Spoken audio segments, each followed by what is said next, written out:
Welcome back to SicEm365 Radio.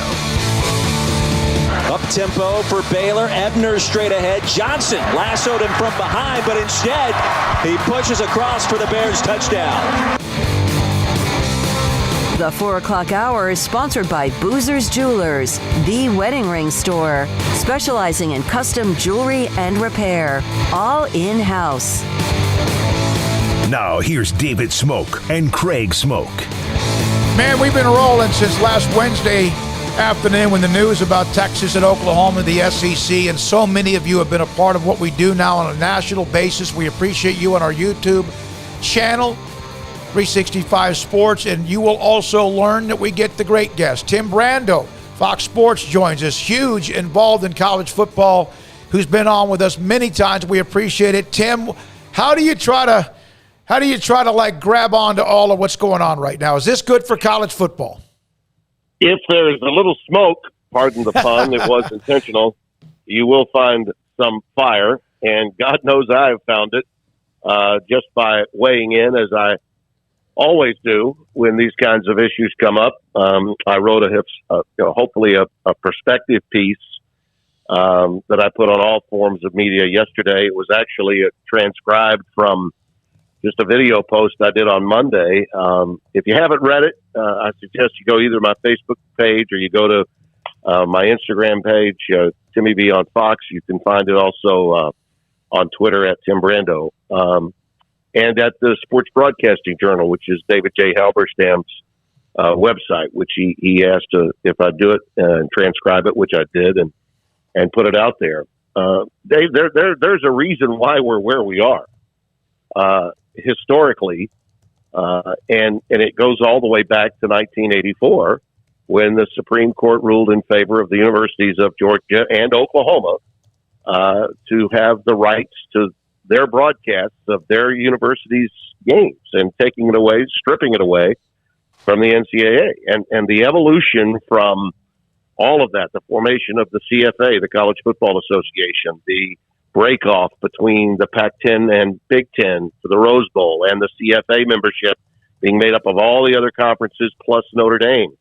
And then we had the coalition and the alliance, which was improved, but we still couldn't get the Big Ten, Pac-10 winner together with the CFA, so we many times didn't have 1 versus 2, and the BCS was born so that one could play 2.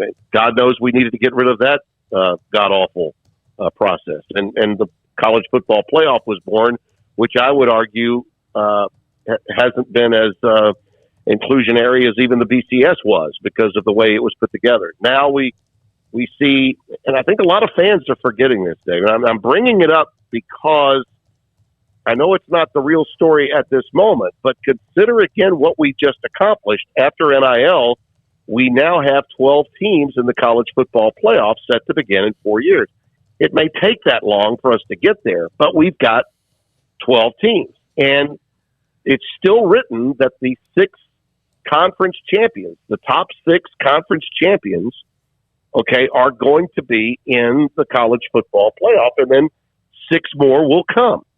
All right? So if the big problem for the 8 teams left over from Oklahoma and Texas leaving for the SEC, if the big issue here is, oh my God, there's going to be 4 super conferences and we're just going to be kicked to the curb, stop thinking about jumping off bridges. It's not that bad. The sky is not falling.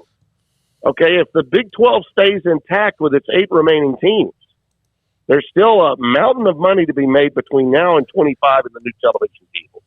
When the college football playoff goes to 12, if there are 4 super conferences, there are going to be 2 more conferences that get an opportunity to beat the champions of those 4 super conferences. So what has happened here is really a progressive thing. Okay, we've got a leader at the SEC office who decided, you know what? After we lost all of that money through COVID, our schools are hemorrhaging money. I had to cut some extra checks for a lot of these conference schools, these conference affiliates of ours. So the NIL just got voted up by the Supreme Court 9-0. The NCAA has now decentralized itself, so they're admitting that they really can't do much, and we knew that for a long time. But they're out of the equation. So it's going to be, ultimately, it's up to us to take care of NIL on our own, our schools and our conference. And we know in any new television deal that takes place in 4 years for the college football playoff, no matter who that's structured by and no matter what network carries the games, money will have to be given to those players. There's going to be a piece of pie of the new conference affiliations into the college football playoff that goes directly to the players. It's not just going to be go to your room and get your Xboxes and your video games and here's another $5,000 computer for you. No, they're going to want some money. So what I think Greg Sankey did was a huge step towards understanding that the landscape has changed and it's all on us now to make sure that we've got enough money to go around. Because we're going to have to take care of these players as well. So what did he do? He procured the two big guns with the two biggest names that you could possibly have to add to the strength of his already very powerful conference. And I think that's progressive. I don't think that's reactive. I think that's progressive. And that's what we need more of. I believe the leaders of the other conferences are going to look at this and do what they have traditionally done. Every time we've seen realignment take place, dominoes begin to fall, movement begins, and the schools should be, really, all of them, in my opinion, they should be okay. So, yeah, there's some growing pains and there's some hurt feelings. The story, and it really did reach a tipping point with, the cease and desist letter. For Bob Bowlesby to feel that he had to do that tells you, he was clearly on edge and understandably so.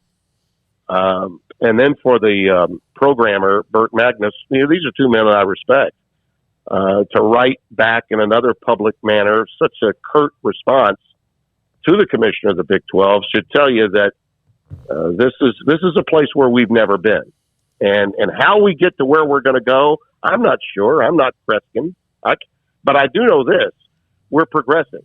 And we need to get closer to unified leadership.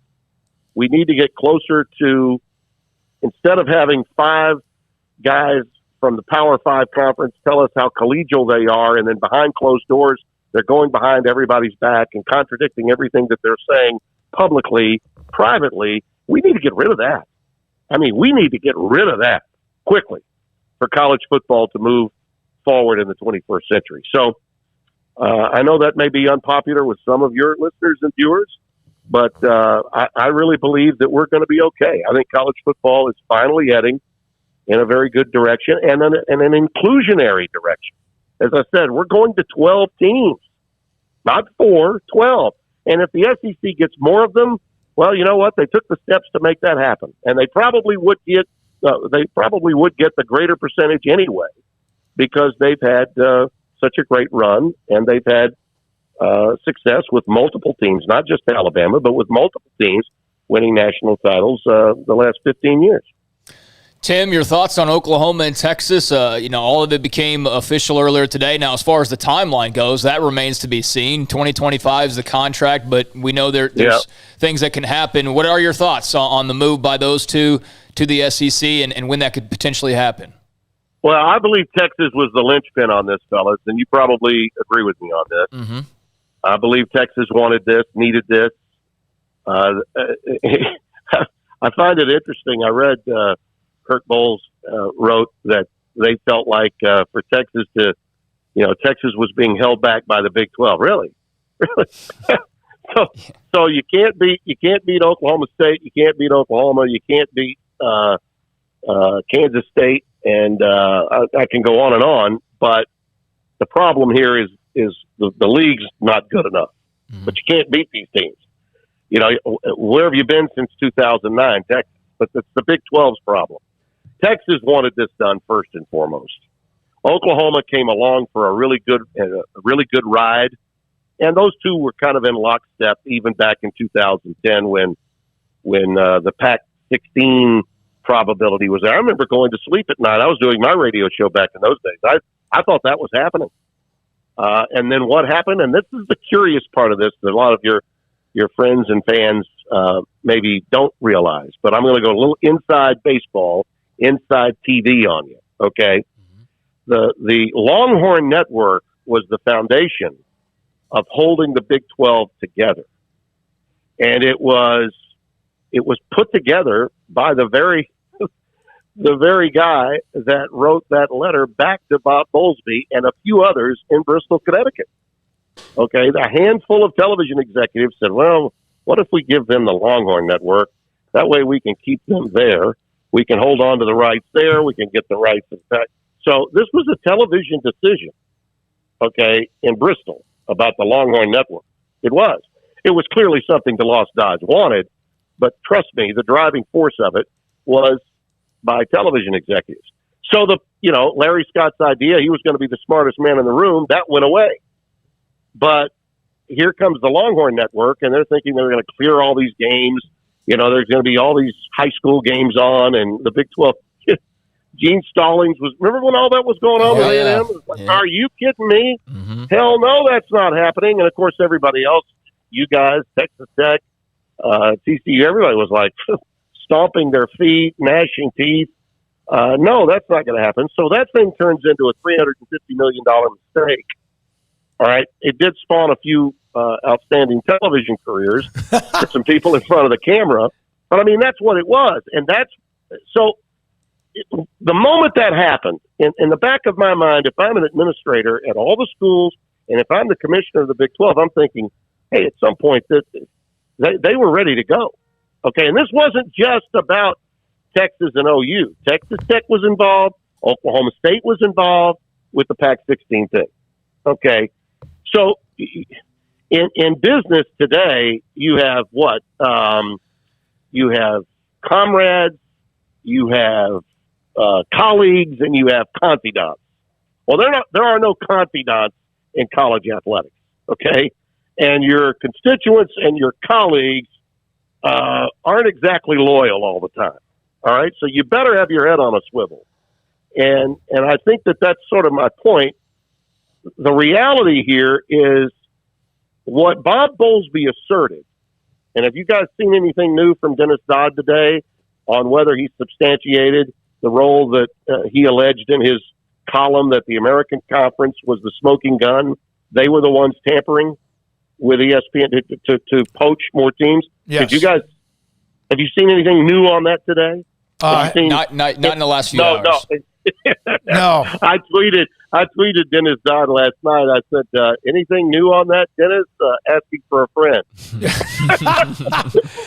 Yeah, asking for a friend because, listen, Mike Oresco is a friend of mine. I think the world of Mike, and he's done a brilliant job with that conference.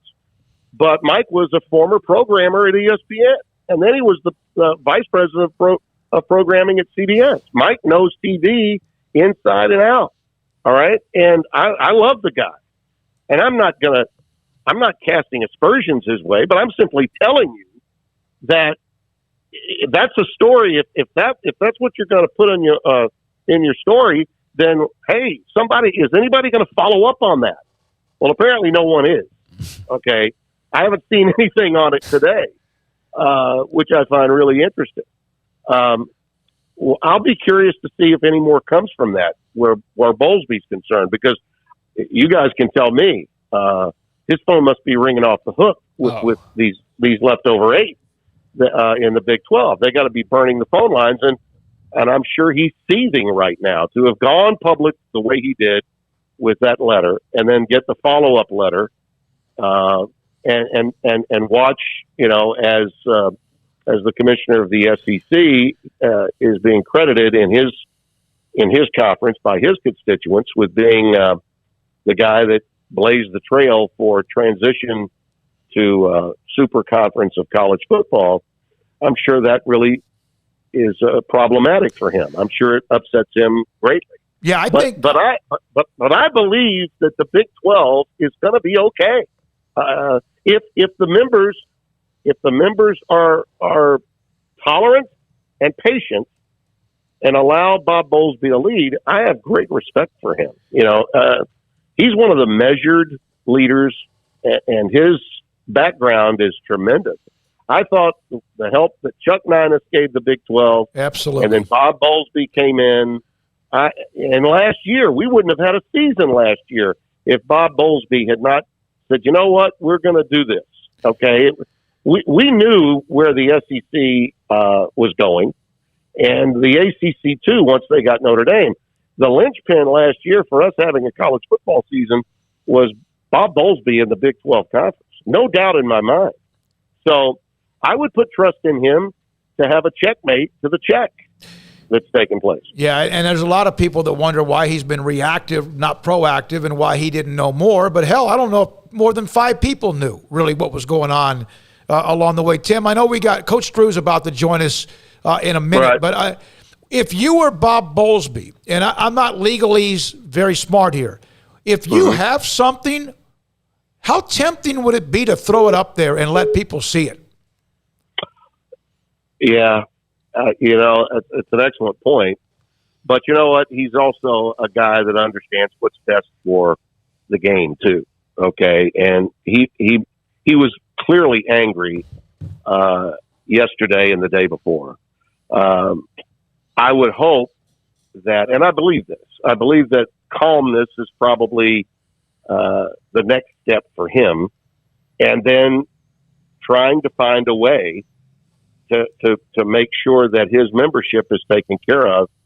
And, it's interesting. I mentioned Mike Oresco a moment ago.